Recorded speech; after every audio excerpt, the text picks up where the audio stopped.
Quand j'étais un jeune homme, grandissant à New York, j'ai refusé de prêter serment au drapeau. Évidemment, j'ai été envoyé au bureau du principal. Et il me demanda « Pourquoi tu ne veux pas prêter allégeance? Tout le monde le fait. » J'ai répondu que tout le monde croyait que la Terre était plate, mais ça ne voulait pas dire qu'elle l'était vraiment. Je lui ai expliqué que l'Amérique devait tout ce qu'elle possédait à d'autres cultures et à d'autres nations, et que je préférais plutôt prêter allégeance à la Terre et à tous ses habitants. Inutile de dire qu'il ne fallut pas longtemps avant que je quitte complètement l'école. J'ai donc installé un laboratoire dans ma chambre. J'y ai commencé à étudier la science et la nature.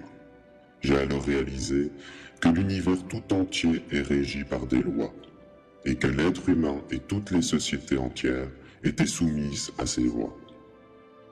Puis vint la crise de 1929, ou ce qu'on appelait à l'époque la Grande Dépression.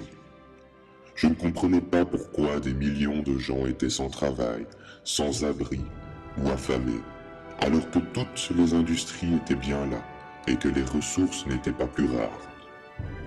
C'est alors que j'ai réalisé que les règles du jeu économique étaient intrinsèquement invalides. Peu de temps après, vint la Seconde Guerre mondiale, où les différentes nations se sont systématiquement détruites les unes les autres.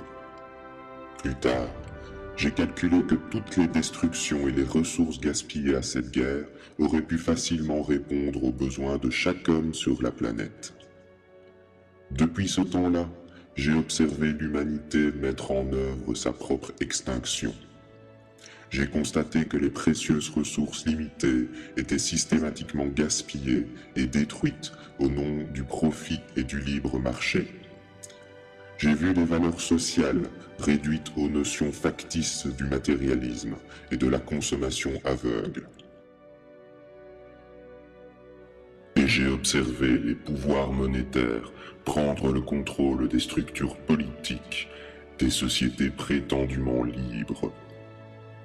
J'ai 94 ans désormais, et je crains que ma conclusion soit la même que ce qu'elle fut il y a 75 ans.